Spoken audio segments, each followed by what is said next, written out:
ಗೆದ್ರೆ ದೇಶ ಗೆಲ್ಲಬೇಕು, ಇಲ್ಲ ಕಂಬಳಿ ಒದ್ಕೊಂಡ್ ಮನಿಕಬೇಕು. ಅದು ಬಿಟ್ಟು ಶಿಳಾವರ ಲೋಟ್ದಾಗೆ ಬೆಲ್ಲದ ಕಾಫಿನೂ ಕುಡಿಯೋಕೆ ಹೋಗ್ತಾ ಇಲ್ದಿರೋ ಹುಡುಗಿಗೆ ಈ ಪಾರ್ಟಿ ಅಡಾಬುಡಿ ಮಾಡ್ದಲ್ಲ ಮಗ.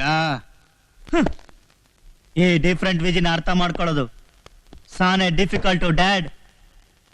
ಮೊದಲನೇ ಗೇಮ್ ಅಲ್ಲಿ ಒಂದು ಹಕ್ಕಿನ ಹಿಡಿದಿದ್ದೀನಿ, ಅದೇ ಹಕ್ಕಿಯಿಂದ ಇನ್ನೊಂದು ಹಕ್ಕಿನ ಹೊಡಿತೀನಿ. ಈ ಇಂಗ್ಲಿಷ್ ಸ್ಕೀಮ್ಗೆ ಆ ಸಿಪಾಯಿ 100ಕ್ಕೆ 100% ಸಿಕ್ಕಾಕೋತಾನೆ. ಆಮೇಲೆ ಈ ಹಳ್ಳಿಗೆ ನಾನೇ ಕಿಂಗ್, ನಾನೇ ಮಹಾರಾಜ. ನೀನ್ ಮಹಾರಾಜ ಅನ್ನಿಸ್ಕೋಬೇಕು ಅಂತ ಆ ಸಿಪಾಯಿ ಸುದ್ದಿಗೇನಾದ್ರೂ ಹೋದ್ರೆ ಮಾರಣ ಹೋಮ ಆಗ್ಬಿಡುತ್ತೆ. ಬೇಡದ ಆಟ ಆಡಿ ಗೆದ್ದೆ ಅಂತ ಮೆರಿಬೇಡ ವಿಜಿ. ಆ ಹುಡುಗಿನ ಮರ್ತ್ ಬಿಡು. ಮರೆಯಕಲ್ಲ ಮಮ್ಮಿ, ನಾನು ಬೆಟ್ ಕಟ್ ಗೆದ್ದಿದ್ದು ಆ ಹುಡುಗಿ ಸೊಂಟ ಇಟ್ಕೊಂಡು ಸುತ್ತಿ ಆ ಸಿಪಾಯಿಗೆ ಹೊಟ್ಟೆ ಉರ್ಸಕ್ಕೆ. ಅವತ್ತು ತಾನೇ ದೊಡ್ಡ ದಾದ ಅಂತ ನಮ್ಮನ್ನೆಲ್ಲ ತದಗ್ದವನ್ಗೆ ನನ್ ತಾಕತ್ ತೋರ್ಸಕ್ಕೆ. ಆ ಬಿರುಗಾಳಿ ಎದುರಿಗೆ ನಿನ್ ತಾಕತ್ ತೋರ್ಸಕ್ ಹೋದ್ರೆ ತರಗೆಲೆ ತರ ತತ್ತರಿಸ್ಬೇಕಾಗತ್ತೆ. ವಿಜಿ, ನಾಳೆ ಪಂಚಾಯತಿಲಿ ಆ ಹುಡುಗಿನ ಬೇಡ ಅಂತ ಹೇಳ್ಬಿಡು. ಬೇಕಾದ್ರೆ ಮಾತಾಡ್ಬೇಡ ಮಮ್ಮಿ, ಇದು ಜಮೀನ್ದಾರ್ ರುದ್ರೇಗೌಡರ ಮರ್ಯಾದೆ ಪ್ರಶ್ನೆ. ಅವ್ರ ಮಗ ಗೆದ್ದಿದ್ದನ್ನ ಯಾವತ್ತು ಬಿಟ್ಕೊಡಲ್ಲ. ಬೇಷ್ ಬೇಷ್, ಸರಿ ಗೆಲ್ದ ಮಗ ನೀನು. ಗೆದ್ದನ್ನ ಬುಟ್ ಕೊಟ್ಬಿಟ್ಟು ನೀನೇನ್ ದಾನ್ಸೂರ್ ಕರ್ಣ ಅಂತ ಅನ್ನಿಸ್ಕೋಬೇಕಾಗಿಲ್ಲ ಬಿಡು. ಹಠ ಕಟ್ಟಿ ದುರ್ಯೋಧನ ಅನ್ನಿಸ್ಕೊಳ್ಳೋ ಬದಲು ಬಿಟ್ ಕೊಟ್ಟು ದೊಡ್ಡ ಮನುಷ್ಯ ಅನ್ನಿಸ್ಕೊಳ್ಳೋದು ಒಳ್ಳೇದು. ಮುಚ್ಚು ಬಾಯ್. ನನ್ ಮನೆ ಮರ್ಯಾದೆ ಕಾಯ್ತೀನಿ ಅಂತಿರೋ ನನ್ ಮಗ ನಿಂಗೆ ರಾಕ್ಷಸನ? ಹಿಂಗೆ ಅವನ ಮನ್ಸನ ನಿಂಗೆ? ಮಗ, ನಾನ್ ನಿನ್ ಜೊತೆಯಾಗಿ ಇವನಿ ಕಂಡ್ಲ. ನಾಳೆ ಪಂಚಾಯತಿನಾಗ ಯಾರ ನ್ಯಾಯ ಗೆಲ್ತೈತೆ, ಯಾರ ಮರ್ಯಾದೆ ಉಳಿತೈತೆ ನೋಡೇ ಬಿಡವ.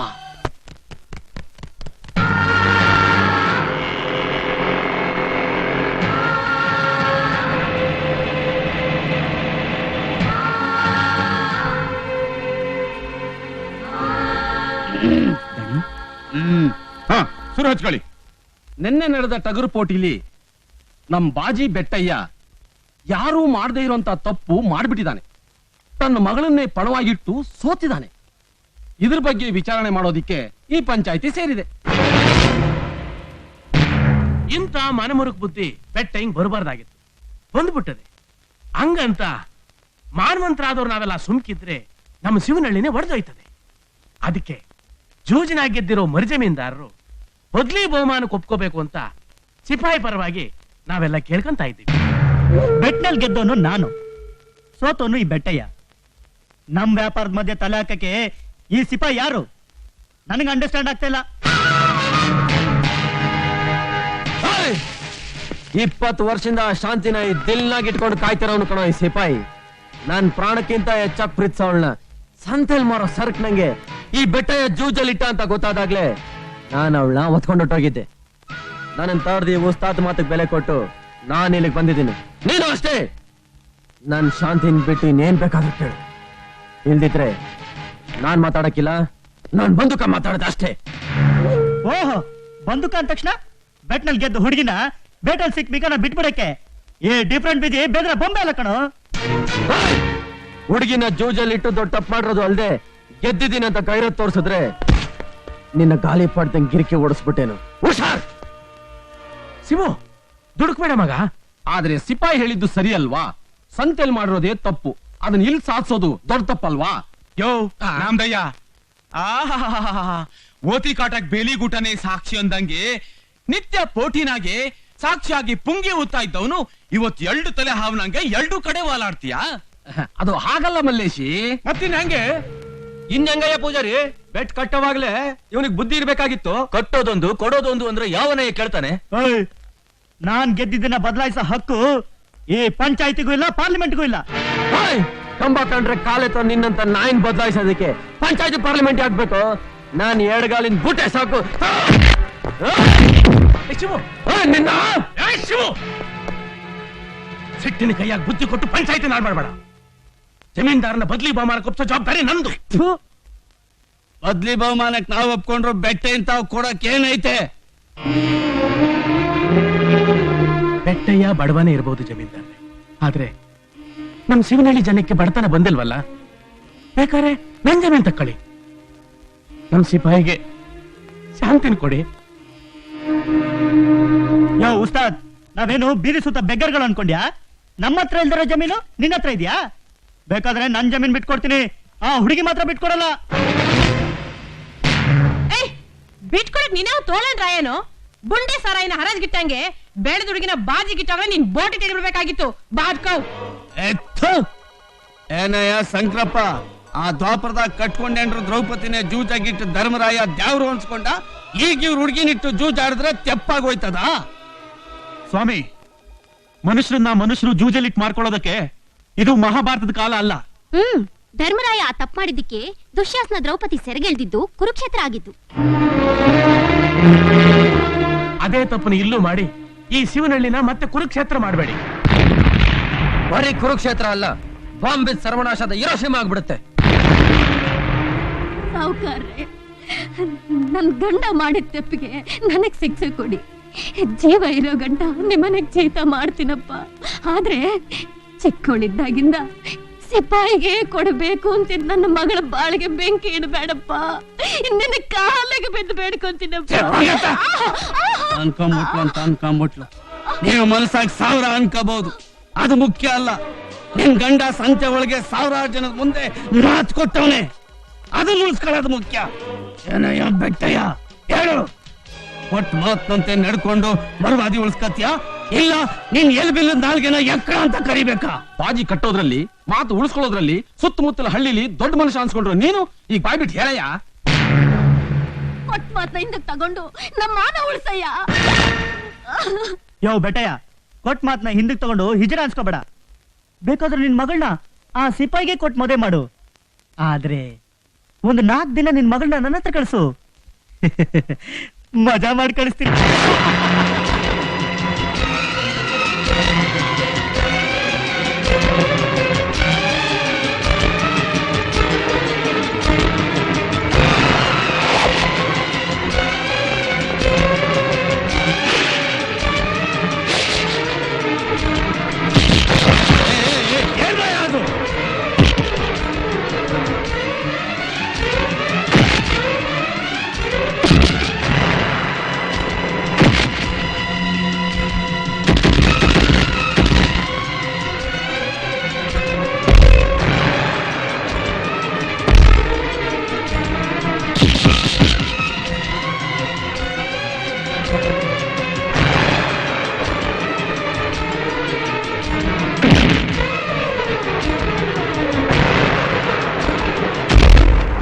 ಇದೇನ್ ಪಂಚಾಯತ್ಗೇನು ಪುಟ್ಟಾಟ್ಗೇನು? ಇವನೇನ್ ನನ್ನ ಮಗನ್ ಕೊಡ್ಲೇ ಬಿಡಂಗ ಅವನಲ್ಲಪ್ಪ. ಒಸಿ ನೋಡಿ.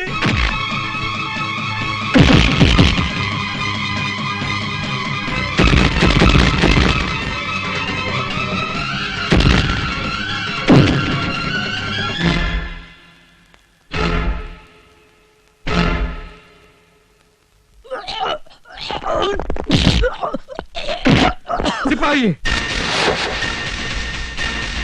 ಬಿಡುವವನ್ನ. ಸಿಪಾಯ, ಇಷ್ಟು ದಿವಸ ಅಳಿಮಯ ಅಂತಿದ್ದವನ್ಗೆ ಹಿಂಗ ಸಿಪಾಯ ಆಗೋದಾ? ಹೌದು ಕಣಯ್ಯ, ನೀನ್ ನನ್ನ ಅಳಿಮಯ್ಯ ಅಲ್ಲ. ನನ್ನ ಮಗಳು ನಿನಗೆ ಕೊಡಕ್ಕಿಲ್ಲ. ಏನಂದೆ? ಹೋಟೆಲ್ ಮಾತು ಕೊಟ್ಟಂಗೆ ಚಿಕ್ಕ ಜಮೀನ್ದಾರರಿಗೆ ನನ್ನ ಮಗಳನ್ನ ಕೊಡೋದು. ನಿನ್ನಂತ ಕಟ್ಕನಿಗೆ ಹುಡುಕನಿಗೆ ನನ್ನ ಮಗಳನ್ನ ಕೊಡಕ್ಕಿಲ್ಲ. ನನ್ನ ಮಗಳನ್ನ ಜಮೀನ್ದಾರಣಿ ಮಾಡ್ತೀನಿ.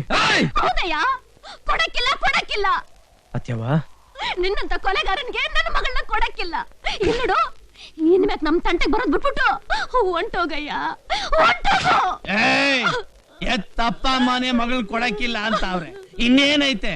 ಮುಗಿದೋಯ್ತು. ಹೇಳ ಸಂಕ್ರಪ್ಪ ಅವ್ನಿಗೆ.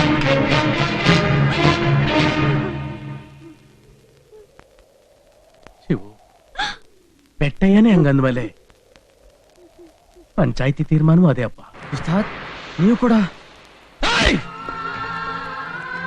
ಹೆಣ್ಣನ್ನ ಪ್ರೀತಿ ಮಾಡೋನ್ಗಿಂತ ಹೆಣ್ಣನ್ನ ಕೊಂಡ್ಕೊಳ್ಳೋನ್ಗೆ ಜೈ ಅನ್ನೋ ನಿಮ್ ನ್ಯಾಯಕ್ಕೆ ಧರ್ಮಕ್ಕೆ ಥು!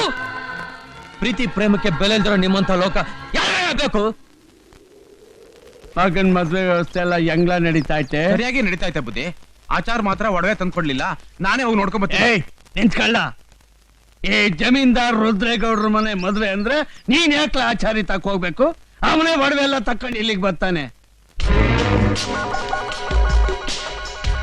ಓಹೋ ಬುದ್ಧಿ ಬುದ್ಧಿ ಬುದ್ಧಿ ಇಲ್ಲಿ ಏ ಬಂಡೆ ತಂದೆ ಇದ್ ನಾನ್ ನೋಡ್ಕತ್ತೀನಿ ನೀನ್ ಮೊದ್ಲು ಆಚಾರ್ಯ ಮನ್ ತಕ ಹೋಗಿದ್ ಬಾ ಹೋಗು. ಈಗ ತಾನೇ ಹೋಗೋದ್ ಬೇಡ ಅಂದ್ರಲ್ಲ ಬುದ್ಧಿ. ನಾನ್ ಈಗ ಹೋಗ್ ಬಾ ಅಂತೀವ್ನಿ. ಬರೋನ್ ಬರ್ತಾನೆ ಅಂತ ಕಾಯ್ತಾ ಕುಂತ್ರ ಆಗ ಕೆಲ್ಸ ಆಯ್ತದೇನ್ಲ. ಮೊದ್ಲು ಹೋಗಿದ್ ಬಾ ಹೋಗ್. ಹ್ಞೂ ಆಯ್ತು ಬುದ್ಧಿ. ಲಕ್ಷ್ಮೋ ಓ ಹೊಸಿ ಆಚಾರ ಮನೆ ತವ ಹೋಗಿದ್ ಬತ್ತೀನಿ. ಮದ್ವೆ ಆಗಿ ಇವತ್ತಿಗೆ 3 ವರ್ಷ ಆತು. ದೇವಸ್ಥಾನಕ್ಕೆ ಹೋಗ್ ಬರೋಣ ಅಂದೆ. ಮೊದಲು ನಮ್ ದೇವ್ರ ಕೆಲಸ ಮಾಡವ, ಆಮೇಲೆ ನಿಮ್ ದೇವ್ರ ನೋಡವ. ಬರ್ಲಾ? ಏಯ್ ಆ? ಬರೋವಾಗ ಒಂದಿಟ್ಟು ಹಾಲ್ ತಕ್ಕಂಬ, ಪಾಯಸ ಮಾಡವ. ಆಗ್ಲೇ ಚಿನ್ನು.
ಅವರೇ ಇದೇನ್ರವ ಬಡವ್ರ ಮನೆ ಬಾಗಿಲು ಕಾಯ್ತಾ ಇದ್ದೀರಿ? ಹೇಳಿ ಕಳ್ಸಿದ್ರು ನಾನೇ ಬರ್ತಾ ಇದ್ದಲ್ರವ. ನಮ್ ಲಕ್ಷ್ಮನು ಸರಿ ಆಗವಳೆ. ನಿಮ್ಮನ್ನ ಇಲ್ಲೇ ನಿಲ್ಸ್ಬಿಟ್ಟು ಬಾಗಿಲು ಹಾಕೊಂಡು ಇವಳು ಏನ್ ಮಾಡ್ತಾವಳೆ ಅಂತ. ಓ ಲಕ್ಷ್ಮ, ನೋಡಿ ಇಲ್ಲಿ ಯಾರು ಬಂದವ್ರೆ ಅಂತ. ಅವರೇ ಯಜಮಾನ್ರು ಹೇಳಿದ್ರು ಆಚರ್ತಾವ ಹೋಗ್ಬಿಟ್ಟು ಒಡವೆನೆಲ್ಲ ತಕೊಂಡ್ಬಂದ್ಬಿಡಪ್ಪ ಅಂತ. ನಾನು ಲಕ್ಷ್ಮಿ ಪಾಯಸ ಮಾಡ್ತೀನಿ ಹಾಲ್ ತತ್ತಾರಲ್ಲ ಅಂದಿದ್ಲು, ಅದಕ್ಕೆ ಹಾಲ್ ಕೊಟ್ಟಾಗ ಅಂತ ಬಂದೆ ಕಣ್ರವ. ನಾನು ಇಲ್ಲಿ ಹೊಂಟೋಗ್ಬಿಡ್ತೀನಿ ಕಣ್ರವ. ಅವರೇ ನಿಮ್ ಮಗನ್ ಮದ್ವೆಗೆ ಎಲ್ಲಾ ಕೆಲಸ ಮಾಡಿ ಮುಗಿಸ್ಬಿಟ್ಟಿವ್ನಿ. ಚಪ್ರಾಕ್ಸಿವ್ನಿ, ತಿನ್ನಿಸಿ.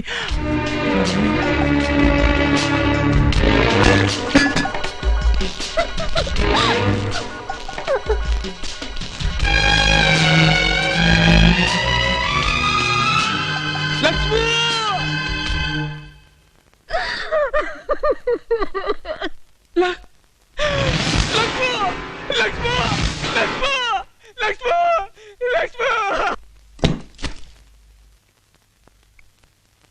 ಏನು ಏನೂ ಇಲ್ಲ. ಇಟ್ ದಿನ ನಿಮ್ ತಾವ ನಿಯತ್ತಿಂದ ಕೆಲಸ ಮಾಡ್ಕೊಂಡಿದ್ದಕ್ಕೆ ನೀವು ನನಗೆ ಸರಿಯಾದ ಬಹುಮಾನ ಕೊಟ್ಬಿಟ್ರಿ. ಸರಿಯಾದ ಬಹುಮಾನ ಕೊಟ್ಬಿಟ್ರಿ. ನೀವ್ ಕೊಟ್ಟಿರೋ ಬಹುಮಾನ ಹೊತ್ಕೊಂಡು ಹೋಗಾಕೆ ನನಗೆ ಈ ಭುಜ ಸಾಲಕ್ಕಿಲ್ಲ.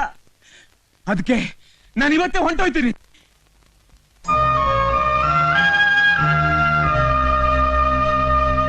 ಅವರೇ ಅವತ್ತು ಅದ್ಯಾವುದೋ ಹೆಣ್ಮಗಳ ಮಾನ ಉಳಿಸಿದ್ರಿ. ಆದ್ರೆ ಇವತ್ತು ನನ್ನ ಹೆಂಡ್ರಲ್ಲ ಆಗ್ಲಿಲ್ಲ. ಇರ್ಲಿ ಕಣ್ರವ, ಇರ್ಲಿ.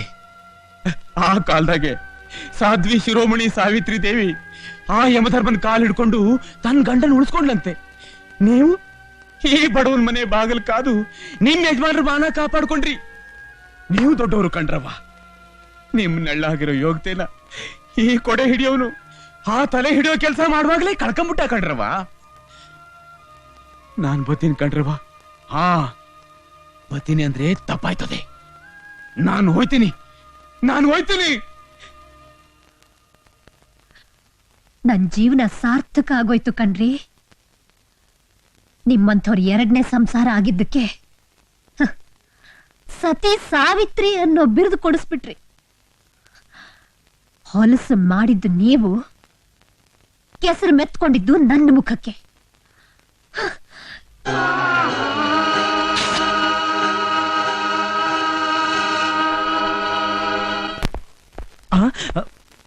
ಲೇ ಮಲೇಶಿ, ಇದ್ಯಾಕೆ ಇವ್ನು ಮಾತಾಡದೆ ಹೋಗ್ತಾ ಇದ್ದಾನೆ? ಯಾಕೋ ರಾಂಗ್ ಸೈಡಲ್ಲಿ ಹೋಗ್ತಾ ಇರಂಗಿದೆ.